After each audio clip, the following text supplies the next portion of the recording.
Have you been told there is something wrong with you? And if so, what was it? What's wrong with you? What were you told is wrong with you? Hello, I'm Jeffrey. This is the Jeffrey Marsh podcast. Today we're going to talk about trans rights, and if you're cis, you are welcome here, and this is relevant to you as well. And I will explain exactly how and why, beyond the fact that you're a good person and you probably care about, you have empathy for fellow human beings. In addition to that, it's really relevant to you today in a number of ways, which I'm going to explain. But I wanted to say hello. I'm Jeffrey. I'm an activist. I'm an author. I am famous on the TikToks. I am smiley, wonderful, innocent, and like to have fun. And trans rights is the important subject of our time. I think it has been for a long time, but what an awful year. People trying to go back to 1996 when it comes to the LGBTQs generally, but trans people specifically. What a time. What a time to be alive, and what a time to be non-binary. What a time to be an outspoken, colorful, heart-open, innocent, beautiful, good person who is trans. Moi. Now, I will say the climate makes my work more relevant. I don't think they'd be coming after trans people if we weren't making incredible gains, and I count myself among the many activists who have contributed to that. And I am very proud of the work that I've done to forward trans rights, and I'm proud of the work that I've done with humanity to help people see us as fellow human beings, but also to help people see themselves as worthy of self-kindness, which, by the way, I think is a big step in getting rid of hatred and division in humanity. If I do say so myself, why is this subject important to you? Why is this subject important to the cis listener? Because I will tell you, you're cis. Trans people, depending on how you ask the question and how the survey is taken, trans people are less than 1% of the population. And generally, that is part of how we can be so targeted. There was a moment in the gay movement, the LGBT movement, but specifically the gays, when there was a saturation point when almost everybody knew a gay person personally. And that just put to bed a lot of the accusations and the arguments against gays. I'm thinking this is circa around gay marriage, the gay marriage fight. And so as more people came out and more people were open about who they are, people knew gay people personally, and that really helped the movement quite a lot to move forward. And because there are so few trans people, it's very hard for people to know us personally. So I also hope that you at least feel you know me personally, and that we're friends, and that is doing a lot to help you understand trans and non-binary people. It's one of my missions in life to be a personal friend to the internet, which can get dicey at times, but to be a personal friend to you, the listener. And if you look through my demographics on social media and the people that are likely to click and watch and that sort of thing, it is likely to be straight and cis people just because there's more of you than there are of trans people. And so I'll say it this way, if you are cis, this is a really relevant topic for two reasons. It is indeed a metaphor. You were told there's something wrong with you, and I was told you're too queer, you're too trans, you're too gender non-conforming, and I have walked a path in my life to make the thing I was told I'm too much of into my superpower. And you can take that metaphor and run with it. Whatever you're told you're too much of can be your superpower too. So in other words, I was told you're too LGBTQ, you're too trans, and I have made that into my life's work, to be my beautiful trans self. I get paid. I get paid to go and speak and be trans and express and be beautiful. But in addition to that, it's telling our stories is so important. And I will tell you, I have never, I mentioned at the top, I'm famous on TikTok, and I have never made a video coming after a person. There tends to be this internet drama thing where you can, one person makes a video about somebody, you make a video about them, and back and forth, the back and forth. And I have mentioned people like arch conservative people who are not kind, who have made videos about me. And I've made a response to them making a video about me, and I have wished them well and wished them kindness in their lives, because that's my vibe. But I bring this all up because I would never dream in a million years of telling, for example, another trans person on the internet how they should be trans. You might guess that I get a lot of that kind of feedback, and from other trans people, but other, LGBTQ people or the internet at large, etc. And people think I'm doing trans wrong. So keep that in mind for this today. And keep in mind that you are an important person. So you might get flack. You might get told what's wrong with you. You might get told that you're doing things wrong. So this, again, in the metaphor camp, this might be very relevant as a discussion for you today, especially coming from someone like me, who tends to get flack. That's true of so many creators on the internet. I'm not alone. But the other reason this is really relevant to you as a cis person is because what are we going to do with the earth? What are we going to do as humanity? If you happen to be a person who cares and is a good person, trans people are one of the most hated groups of people now, and that takes fixing. That's going to take your participation too. So I am aware that this conversation is a lot for cis people, and that's okay for cis allies, and that's wonderful. We couldn't move forward without you. That's my view. And so you might as well have a place and a space for people to, like me, to talk to you about how to effectively be an ally, and to talk about where trans rights is and what we're going to do about trans rights and what we're going to feel and say together. By way of a personal story, I'm going to tell you a couple personal stories throughout the episode today. But by way of a personal story to get us started, I was told multiple times, "You're too beautiful." That's the way I phrase it. I wasn't told to my face, "Oh, you're too beautiful." Sometimes I get told that. But when I was a kid, it was like, "Oh, you're shining too brightly." And I happen to have had a mother who said to me, "Oh, you think you're so special?" And I always felt as a kid saying back, "Of course I'm special. Look at me. Look at this. Sense this energy. There ain't a lot of people like this. Of course I'm special." And of course I am.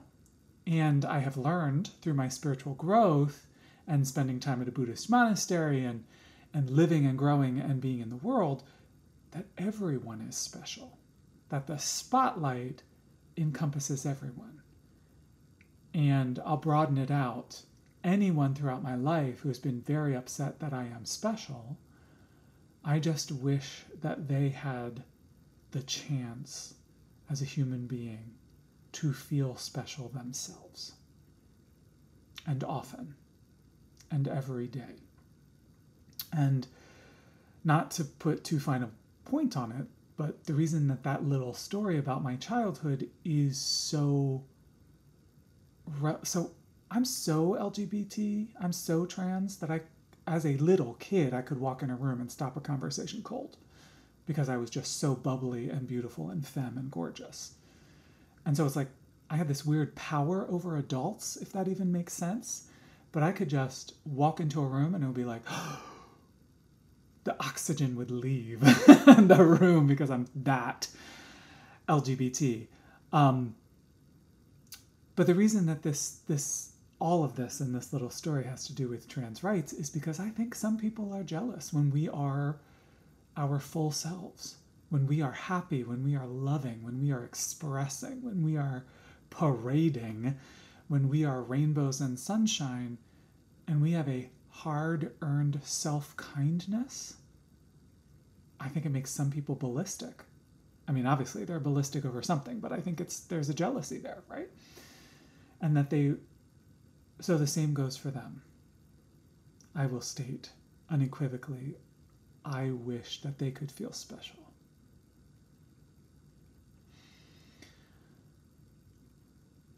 I'm going to tell you some personal stories. I'm going to make some points about transness and where we are today after we come back from a short break. I have these little breaks in here so that you can breathe for about 3 seconds and tell yourself something kind. I would like for you to be kind to yourself, and I would like for you to live with love and with kindness and with joy. So let's practice that together. Take 3 seconds and I will be back to tell you some stories and talk about trans rights.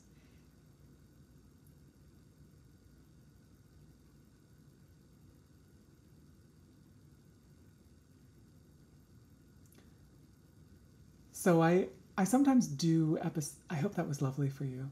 I sometimes do episodes about specific topics. I've done an episode about guilt, and I've done I have lots of plans. I'm going to do an episode about shame.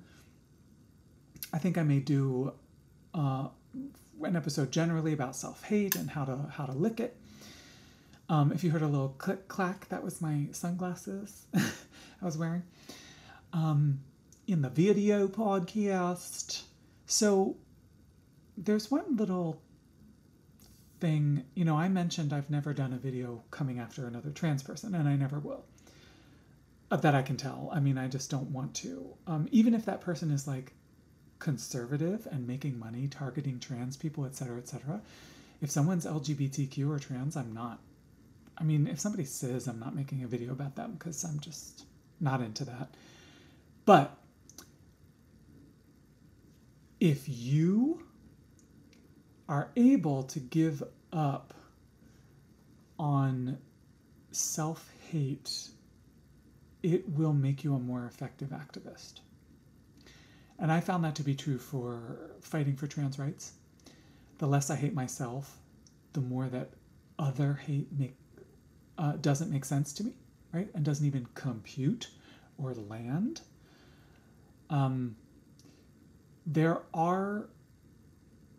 It's very difficult to talk about like trauma and self-hate in the trans community because it's a stereotype, but also the world treats us like poop.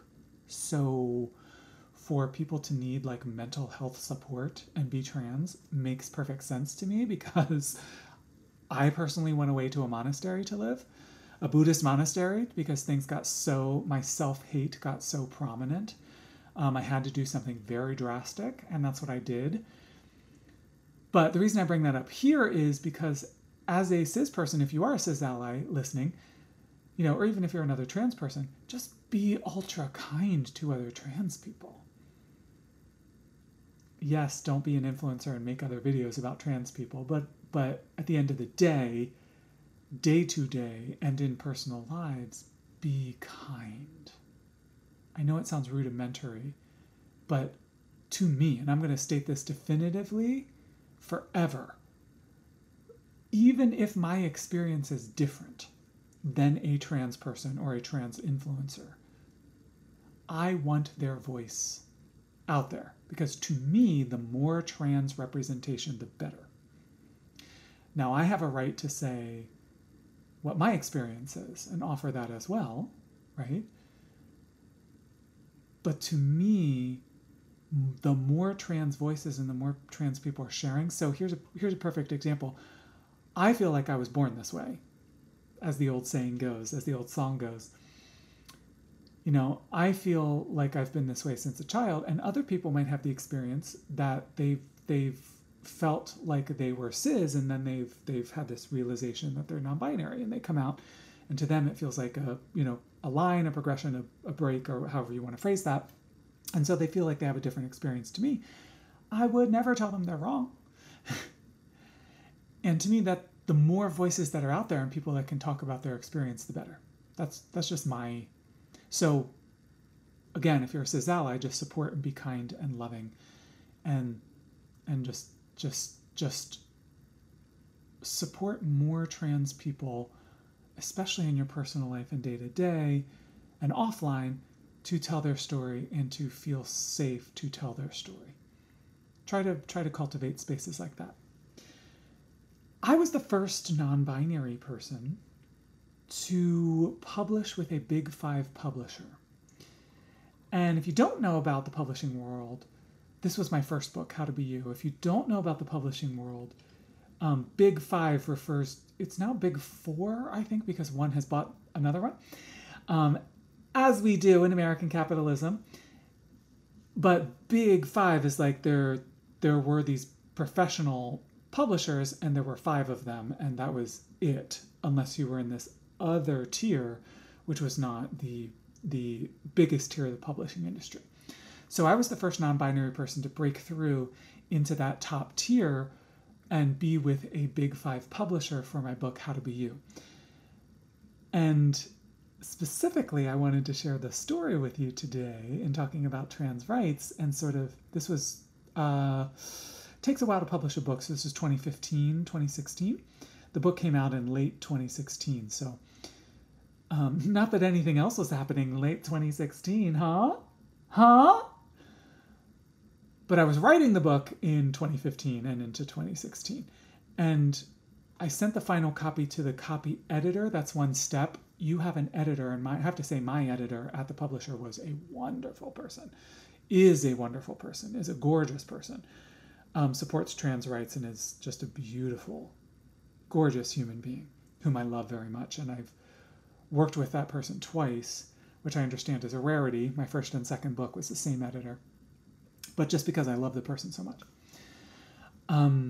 But the copy editor is someone else, and it's a totally different department. So in 2015, I sent my book off to the copy editor, and the copy editor sent back the manuscript about my life with they changed to he. I'm a non-binary person, and I use they, them exclusively, and this copy editor had changed theys to he's, even though the book is about that. Even though I'm telling that story, even though I'm a prominent non-binary person, even, I was famous on Vine before that, so even in 2015, I was a known non-binary activist, and sent it back. And I bring this up because it was an educational moment, and I had to send an email of like, hey, let's talk about this, and get it changed back, right? They said that they was not grammatically correct. That's where we were in 2015. And as things move forward and change, your support and kindness and willingness to roll with what is most important, to roll with the personal stories, to roll with compassion as the first step in a relationship with trans people and non-binary people, that to me is wonderful. And I must say that did not happen with my second book, and actually a lot had changed by the time we got to my second book. And in a way, again, to reiterate what I shared before, I think there is so much backlash now against people like me because we are moving forward and because there are so many strides that have been made. And Mr. Rogers said, look for the helpers. There are so many people that have been awakened by this backlash. And I have seen the backlash to the backlash coming on strong. And I love it so much. So on the internet, accusations fly about trans people and about non-binary people. And weirdly, it's always the same accusation. And weirdly, it's the same accusation that was, thrown generally at gay men in the 80s and 90s. I say weirdly sarcastically because there's a huge long history throughout humanity to accuse people of the worst of human behavior so that you can isolate them, so that you can other them, and so that you can feel morally okay with doing horrible things to that group of people. And not the least of which, hate makes money, which is a subject for a different podcast. I wish we weren't in that world, but that's a subject for a different podcast.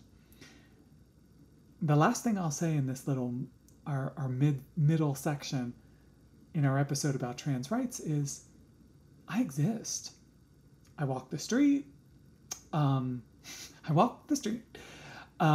get on the bus. I go to the grocery store. I wear a dress. I exist. And it has always been odd to me that there's not more. It's getting better, but there's almost no people on TV like me. No people represented like me. It's just weird and odd to me because I'm here, and if you're going to represent people, why is there, a way to have a person like me in the mix somewhere? Hey. So also one important point I wanted to make today is representation is necessary. Representation is important. And if there's a way that you can fight for it in your circles, please do. Have a non-binary person come to talk to the office, the church group, have me come to talk. But also if you have anything to do with media, trans representation is incredibly important. So we'll take another break to literally take some breaths, and it'll be about 3 seconds for you to pause and say something kind to yourself. And then I will be back to read some of your emails and messages and respond because I love you and I love your voice and I support you so much. So please come on back. Don't go anywhere.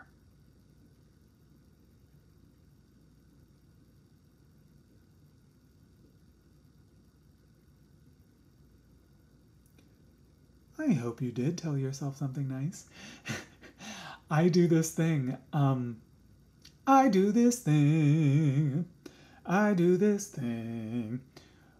Where I look lovingly into the camera. I look nicely into the camera during those 3 seconds. So if that ain't an incentive to go find the video feed, I don't know what is. I do not know what is. So again, I assume most of the people who are clicking on my content and watching my content are cis folks, and that's okay with me, just because trans people are not a large part of the population, right? And I'm so popular that I'm bound to attract some cis people as well. So my closing thank you is to the cis people, the cis folks. Thanks for getting it. Thanks for not thinking of us as freaks. Thanks for not having what we amongst ourselves call the moment when you see someone coming who looks like me coming into your store or toward you or on the sidewalk or whatever. For not panicking. Thank you for that. And thank you for your good heart. My words of encouragement today, which is what is always part of this last segment, are to continue. There's a lot that's going wrong with the world. I try not to make definitive value statements, but I think that one's pretty accurate. There's a lot that's going wrong with the world, and it may seem overwhelming because there's so much, but let me reduce it down for you. Humanity can either move toward hate or toward love. We can either move toward hate or toward love. And I hope that you, in your personal life, on every single level, including with trans rights, that you are moving toward love and doing everything you can to encourage humanity to move toward love. And if you are doing that work, thank you so much. Thank you for your kindness and thank you for your heart. Please subscribe. Please hit follow. Hit the plus. Hit the whatever it is, wherever you're getting this podcast. And subscribe and follow and all of that good stuff. YouTube, Apple Music, Spotify, where this podcast is found. I mentioned my books, and you absolutely can buy them, and it will bring you closer to me and closer to an understanding of trans people, but also closer to an understanding of yourself. Both published by the same publisher, that Big Five publisher, How to Be You and Take Your Own Advice, and both have been bestsellers. So I'm grateful for you if you've already bought the book and helped them to grow so much. I promise mailbag. Here we go. L is the initial from L. My dearest Jeffrey, I am writing you because I would love to hear what your approach, and by the way, this is verbatim. I'm reading exactly what's on the page because I respect L and I want that to be the way. So I would love to hear what your approach on my situation would be. In better words, I really don't know what to do, and I don't know anybody who is as kind and without judgments as you. It's true. That was me interjecting. Since 4 years, I have no contact with my family anymore. Or should I say, since 4 years, I asked them to go in therapy together to build a more healthy relationship together, and I never heard from them again. Again, Jeffrey interjecting. That happens to trans people a lot, and we're often the reconciles, the conciliatories, and gosh, I admire you so much for taking that step and asking that question, regardless of how it went or what the outcome was. Back to L. Since then, I got 2 children that they never came to visit either. This night, my grandmother died. And again, interjecting that, I take that to mean when they're writing this message to me, this night. Back to L. The only person I was in contact with, meaning the grandmother. So now they, the family, start messaging me again, and I will see them again at the funeral. Together with the pain of the loss and emotions, I feel anxiousness coming up, seeing them again. I really don't know what to do. What would you do? Love, L. Acceptance is going to be your key, L. Kindness to yourself is going to be your key. Of course you feel anxious. And I would say 99.9999999% of the humans on the planet would feel anxious in that circumstance. And the only way through anxiousness is acceptance. Accept that that's part of the picture, accept that you will feel that way, and accept that it's okay to feel that way. And the other encouragement I would give you is you do not owe these folks anything. If they're ready for a convo, if they're ready for a heart-to-heart, fine. If they are not, fine. You are there to mourn. You are there to pay respects. You are there to grieve. And none of that is contingent on them, how they react, what they say, how they feel, what their opinions are. Best of luck to you, and my heart is with you. in kindness. Next. This one's just a short, fun one, and was in a comment. I won't even give the name or anything. They're talking about my book, and they say, the book did arrive, my second book, Take Your Own Advice. The book did arrive safe and sound, and I've been busting it out to read every morning during breakfast. It's truly my honor to support it. It's such a beautiful follow-up to your previous book, and it's been such a grounding force for me during a personally tumultuous time. Okay, so I have to pause and interject. So many people have been having a hard time for about 8 years. I mean, the pandemic did a number on everyone, obviously, and led to isolation and loneliness and very difficult times for everyone. But definitely you are not alone, commenter. Back to them. Thank you for being you. I plan on posting about it again, meaning the book, once I'm done with it, done reading it. And if there's anything else you need from me, please let me know. Happy to support you in any way I can. Thank you all for your love and kindness and support. You've been so gracious, so generous, so loving, and so kind. Please take very good care of yourself, and I will see you soon. And I love hearing from you. Please keep the messages coming in. And it's time to end with our most brilliant and beautiful disclaimer. I am not your therapist. I am not your doctor. Please, what you deserve is a professional going over your plan for mental health. The things I say and the advice I offer are not meant to diagnose anything. They are not meant to treat anything. You should be in the driver's seat for your own healing and kindness. You should be the one making decisions with a licensed professional, with your licensed professional. That's what you deserve, and that's my encouragement. Bye-bye. I will speak to you soon. Until next time, ciao.